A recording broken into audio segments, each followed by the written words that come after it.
अध्यात्म विश्व विज्ञान यूट्यूब चैनल के सभी प्रेमी मित्रों का हार्दिक स्वागत समादर करते हैं।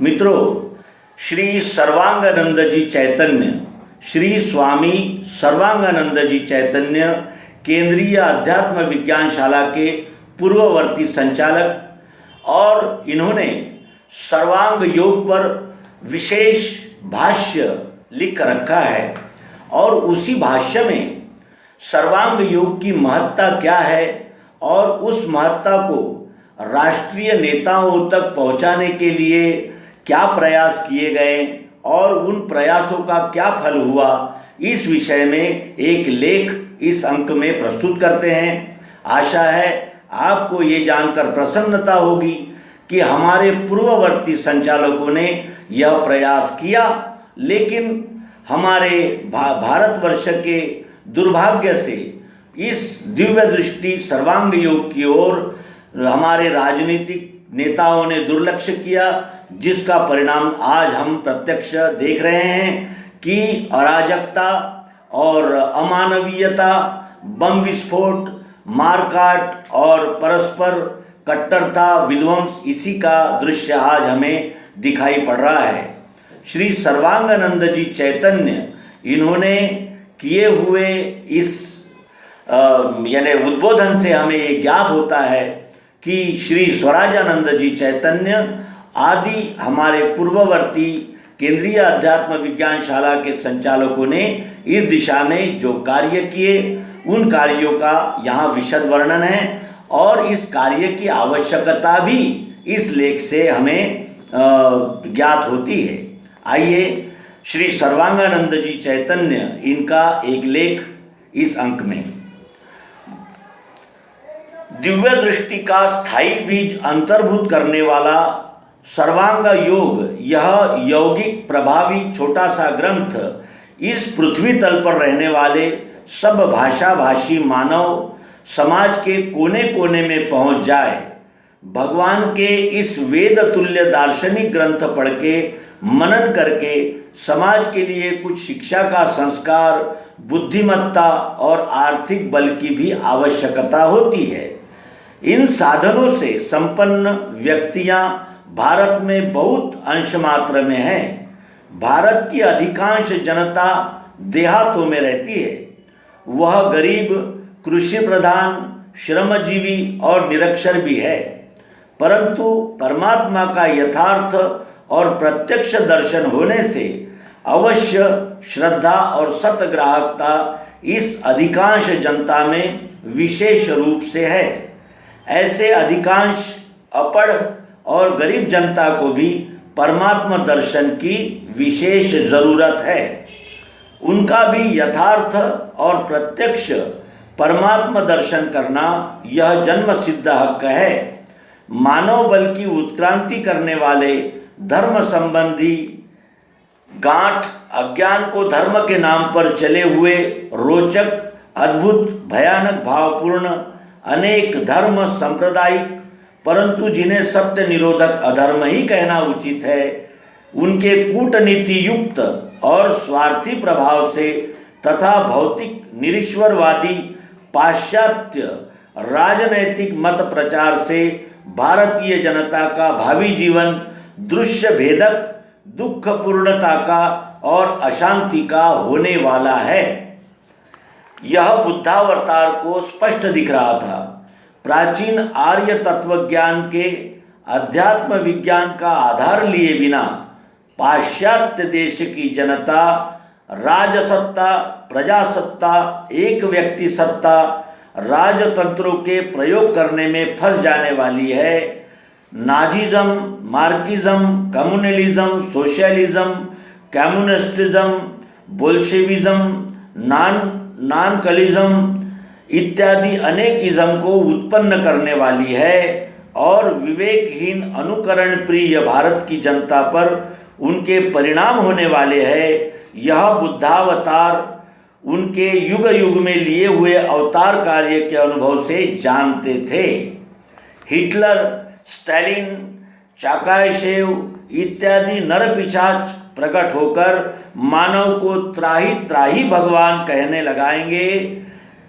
मानव जाति में वर्षों चलने वाले युद्ध उत्पन्न कर विश्व शांति को भंग करेंगे।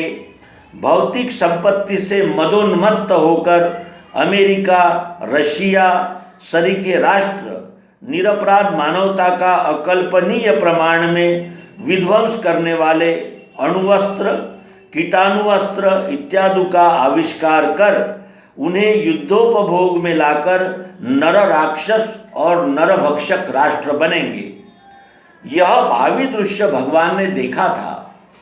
भारतेतर राष्ट्रों में के मानवों के दुर्गति का परिणाम भारत के जननेता और राज्य कार्य धुरंधर लोगों पर जरूर होगा और धर्मातीत अर्थात सेकुलर राजतंत्र अस्तित्व में लाने का मोह भ्रम उन्हें भी होगा। यह मानो भगवान जानते थे। विश्व यही एक उपास्य, विश्व सेवा यही उच्च पराभक्ति, परस्पर विश्व कौटुंबिक प्रेम युक्त व्यवहार यही धर्माचरण और विश्व शांति प्रस्थापित करना यही एकमात्र मानव का परम कर्तव्य है। इन मूल सत्य सिद्धांतों के प्रचार का आधारभूत औपधर्म इसलिए भगवान श्री मायानंद जी ने प्रस्थापित किया। यही संपूर्ण मानवता का स्वधर्म विश्व में के प्रत्येक मानव व्यक्ति में प्रकट होवे, इसलिए दिव्य दृष्टि का आविष्कार कर उसकी प्रक्रिया सर्वांग योग दर्शन में ग्रथित कर रखी है।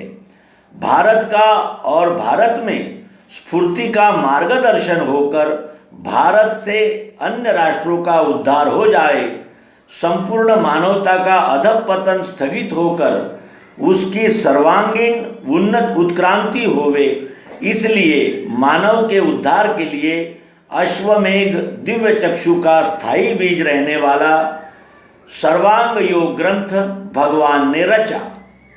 5000 वर्ष पूर्व के भारतीय युद्ध से होने वाला मनुष्य संहार बचाने के लिए जिस प्रकार भगवान श्री कृष्ण किसी दिव्य संदेश को लेकर कौरवों की सभा में दूत की भूमिका लेकर गए थे, उसी प्रकार भगवान श्री मायानंद जी चैतन्य भी धर्मग्लानि को मिटाने हेतु मैंने जन्म धारण किया।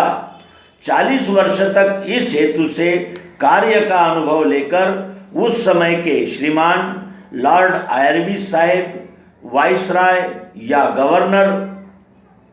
गवर्नर जनरल अखिल हिंदुस्तान के पास पत्र व्यवहार किया था। इस दिव्य आदेश को पहुंचाने की चेष्टा की थी। बुद्धावतार से स्फूर्ति पाकर अवतार कार्य का भार चलाने वाले जगत गुरु श्री स्वराज्यानंद जी इसी संदेश को लेकर श्री मोहनदास करमचंद गांधी के पास पुनः सत्य और अहिंसा की महान दैवी संपत्ति युक्त विभूति समझकर गए थे। तथापि भारत के दुर्भाग्य से भारत का कष्ट धन समुच्चय से हटेगा, इस भावना से पूज्य बापूजी फंसे थे। श्री स्वराज्यानंद जी को उत्तर मिला कि मुझे धन चाहिए, धन के बल पर भारत के सुख शांति प्रस्थापित होगी। यह पूज्य बापूजी का वक्तव्य सुनकर कौरव सभा से निरुत्साहित होकर स्वस्थान को वापस जाने वाले भगवान श्री कृष्ण जी के समान श्री स्वराज्यानंद जी ने अपने सिर को हाथ लगाया और उनके मुख से भविष्यवाणी निकली कि भारत में शांति और मानव समाज में सत्य तथा अहिंसा के प्रस्थापन के हेतु अपयश आकर आपकी मृत्यु होगी। और वैसा ही हुआ। यह वाचक वर्ग जानते भी है।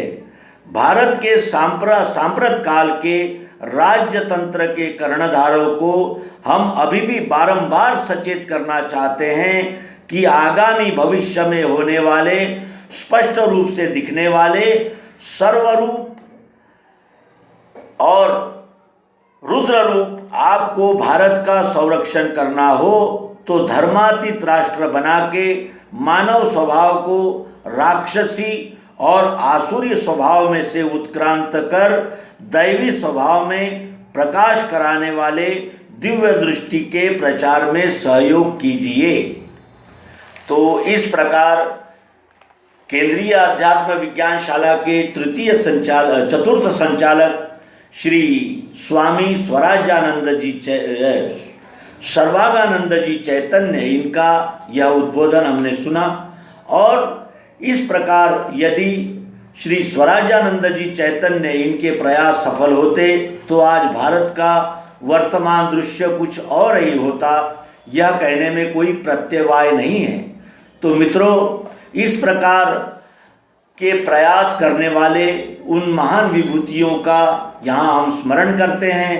और भारतवर्ष जो आर्यावर्त कहलाता था, आज उसके वर्तमान दशा के लिए हमारे उस समय के ज्येष्ठ, श्रेष्ठ और माननीय ऐसे नेताओं का इस प्रकार का बर्ताव कारणीभूत रहा। यह अत्यंत दुखित अंतःकरण से व्यक्त करना पड़ता है। आप सभी इस लेख को ध्यानपूर्वक सुने और उनके प्रयासों को सराहें, यही प्रार्थना करते हुए इस अंक का समापन करते हैं। नर्मदे हर, सद्गुरु भगवान की जय।